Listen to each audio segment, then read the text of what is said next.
This is the Tropic Pianist Gamers podcast, episode 72. Depression is anger turned inward. Today I welcome my guest Aaron. Aaron, would you like to introduce yourself properly? Yeah, thanks for having me. Aaron Solly, I'm the founder of Engage Coaching Group. Great. So, where are you from? I'm based in Surrey, BC, Canada. Yeah, Cool. So, yeah, I've got connections in Canada. nice. Um, so why are you on this podcast today? What's your background?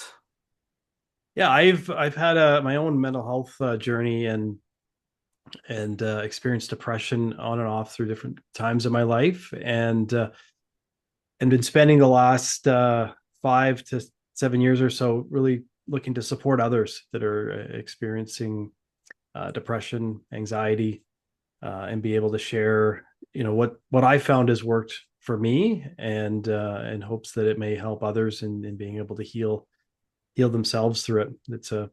Can be a tough journey to be on, but there is a way out of it, and there's actually non-medical ways that can really help and support people if they don't need to take medication when they're experiencing it. Yeah, that's my view on anxiety as well. So yeah, I can agree with that. So you said you were in and out of depression. How long did that span? You know, I look back and I pretty certain that in high school, like my grade 11, 12, my late teens, I probably would have been diagnosed with depression, but it was back in the 90s. It wasn't looked at as closely as it is today. And I would Yeah. have these low periods where I just everything just seemed really bleak, and then I'd come out of them, and a lot of time I'd be waiting and wondering, okay, when am I going to come out of this low period, and I'd be, very quiet, not wanting to be social with my friends or anything, being really, having this anxiety at school, and then I just get to the point where I'd realize, okay, it, I knew that I'd get out of it, but I'd wonder, okay, how long is it going to be in this for this time?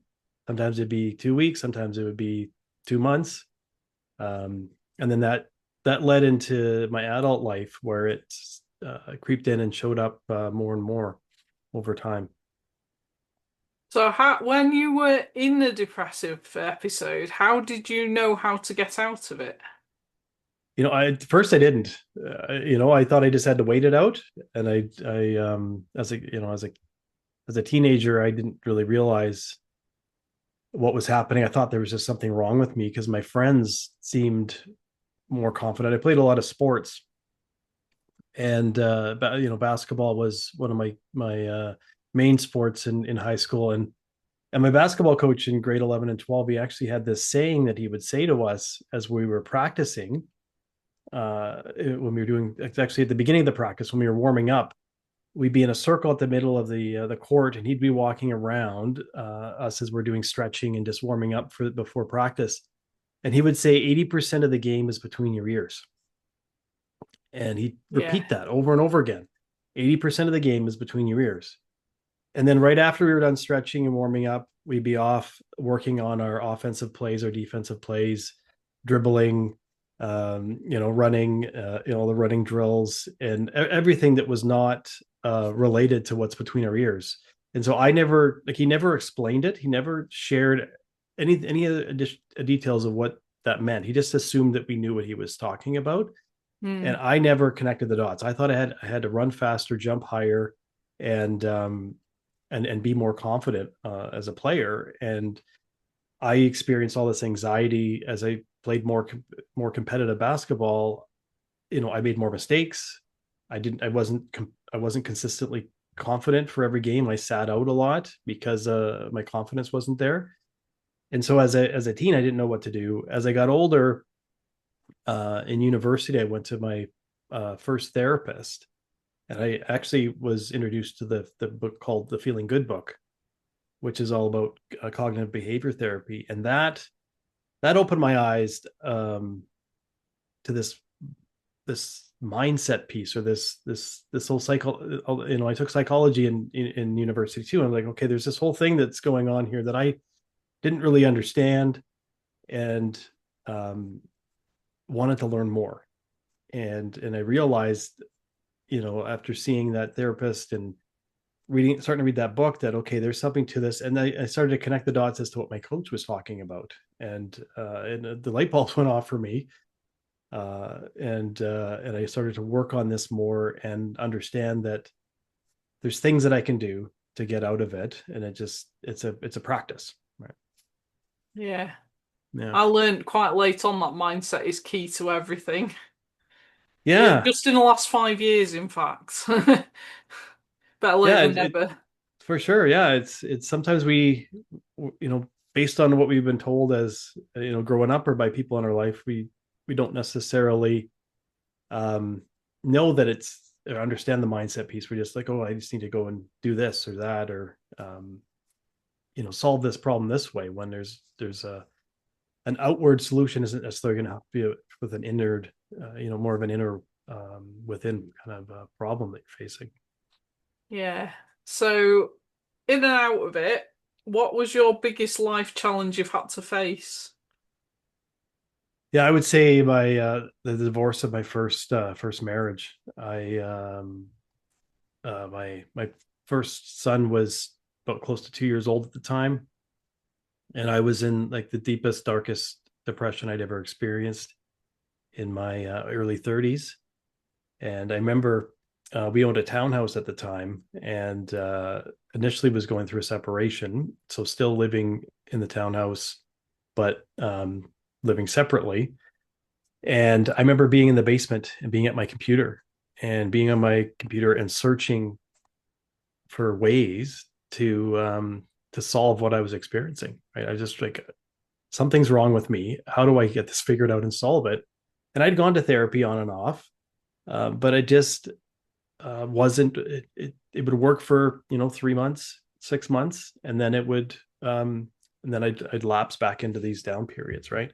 And I was in sales positions, so there's a lot of pressure um, to hit your targets and to Yeah. perform and to continually perform. I remember being in that basement trying to think, to solve this question of what's wrong with me.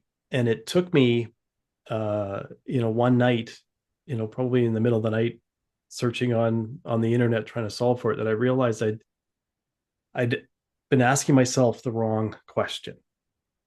And and a lot of it had to do, I started to read more books like by authors like Wayne Dyer and Marianne Williamson, and more spiritual based leaders that I had started to follow. And I recognized that the question I should have been asking myself was, what is this for? Yeah. And as I started asking that question and realizing that there was a reason for me going through this, that opened things up and enabled me to open my mind up to, okay, there's a reason why I'm going through this. It's not a forever thing. There's a learning here, there's a lesson, and I just need to be with it and continue to embrace knowing that I'm capable of moving through this, and Yeah. being the man, the husband, the father that I truly desire to be. Yeah. So, um, the failure, learning that failure is always a lesson, and it's not an actual fail, is another important lesson to learn if you haven't learned it already. Um, Exactly. yeah. So, what was the biggest thing you've learned in your journey? Well, I started to see, like, after was going through that divorce, and I started to ask that new question. I found um, counselors and a counselor that, like, I asked the counselors more questions, and I really did more research to find somebody that could help me with what I was going through. And this particular counselor that I found started to work with me and talk about my depression in a way that other counselors hadn't. And one of the things she had me explore was just explaining to her what depression was like for me. She said, like, what is depression for you? And I said, well, everything's dark. It's like a gray cloud is over my head. Everything seems bleak and everything seems impossible. I'm just getting up out of bed every day is an effort. And she said, yeah, that's definitely that's definitely a way to describe depression. And she said, you know, there's another way to look at it. And I said, okay, what's that? And she said that depression can be anger turned inward. And that I heard that at the right time, and I because I was open to that, and light bulb started going off in my head because I had then realized that I didn't have a very good relationship with anger. I was always told that if you're angry, you're bad, or people aren't going to like you. And so I restrained from showing anger outwardly, and I just kept repressing it and and ignoring it. And this therapeutic process I went through and some workshops I attended during that time, I learned how to uh, release that anger, whether it was through journaling or through taking a pool noodle and just hitting a couch and just kind of getting it out in a safe way. Um, but that released the anger, and then I was actually on the other side of it, because the other thing she taught me was anger is just a surface emotion, and there's actually other emotions that are underneath it that need to be experienced. And once I got that anger out, I actually experienced sadness, and there's a lot of sadness for the loss of my grandfather when I was 10. There's a lot of sadness of just different experiences that I'd had, or moving and not being able to see certain friends that I had connected with. Like there's just these things that I hadn't really allowed the sadness to to to be there. And so that, and then part of it was, I think with sadness, sometimes we feel like, oh, if I start crying, I'm not going to stop. And feelings evolve. Like you have one feeling, and then after I had the sadness, and I especially experienced more grief for the loss of my grandfather, then I'd experienced this joy. So it's feelings are powerful Yeah. in helping us through mental health challenges and being able to just be okay with experiencing them. Yeah, it's important to acknowledge all the emotions, whatever they are, I think, and being able to process them is important too. Yeah, the ones that we consider bad, like anger or joy, like and happiness, like it's good to experience all of them. uh Yeah. yeah. So you say you're a mental wellness coach now. So how did you get into that? Yeah, I actually was looking at coaching for many years. This idea in my mind of I want to help people in this way, and I was working in a bank for many years, and I started to just learn and take courses while I was working, and and eventually the right opportunity came where I was able to publish my book. And because I'd always been looking to help people with their goals and achieving different things in their life, and live the life that they want to have. And I thought that it was going to be more like goal setting coaching. But then I realized after going through my depression and that there's this mindset piece, this mental wellness piece that uh, if that muscle is strengthened, people can accomplish anything they want to accomplish in their life. And so that's what I'm really passionate about, helping people is people that are going through similar things that I have, where I felt stuck in a corporate environment that was quite toxic for many years, but Mm. had this desire to do something greater, do something that made a difference. And I saw that the teaching what I'd learned from a mindset piece and a mental wellness piece could benefit a lot of people. Awesome. So you mentioned you Yeah. were an author. Tell me more about being an author. Yeah, that's I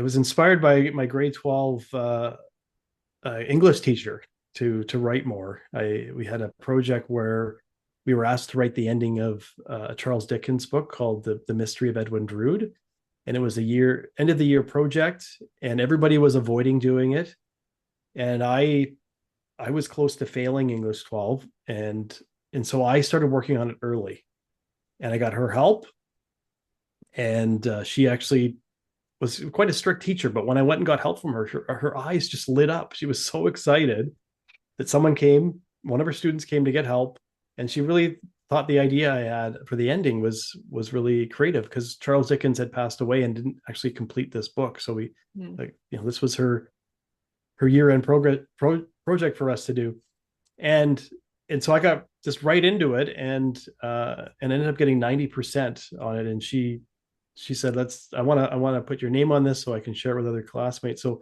that kind of inspired me that, okay, um, writing is something that I want to do. And so this book that I've written, it's an Amazon bestseller, Engage, Connect, Grow, is actually journaling exercises, because I found that through my journey, journaling was a great start, a great tool to use from a mental health perspective, uh, just to get those feelings out, as I mentioned, right? Getting those anger feelings out, Yeah. getting those thoughts out, and getting things out on paper or typing. Even if, I know today technologies used more than anything, even typing it out, or even recording your voice and doing like an audio transcripting, like just getting it out of inside of your head and out into a document can be quite cathartic, if I can say that word right. It Party. can cathartic, yeah.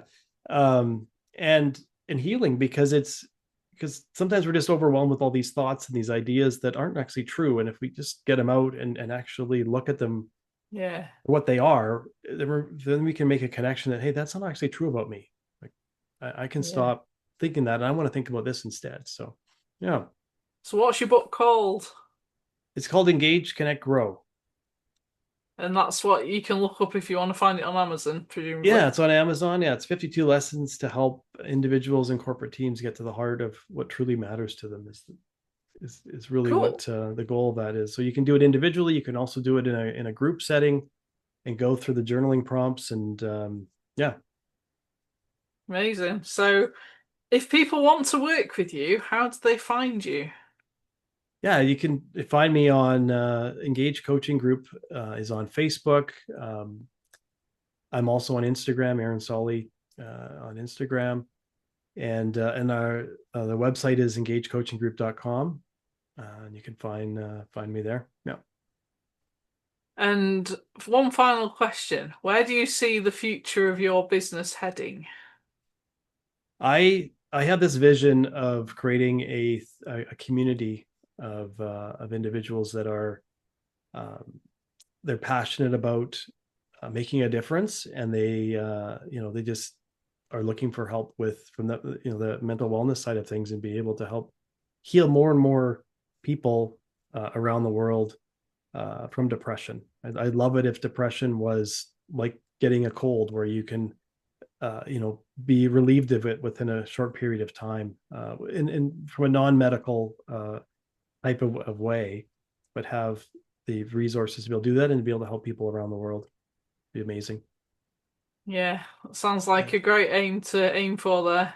yeah, Um, Thanks for being my guest today. I hope you've enjoyed our conversation. really have. Yeah, thanks so much for having me, Jen.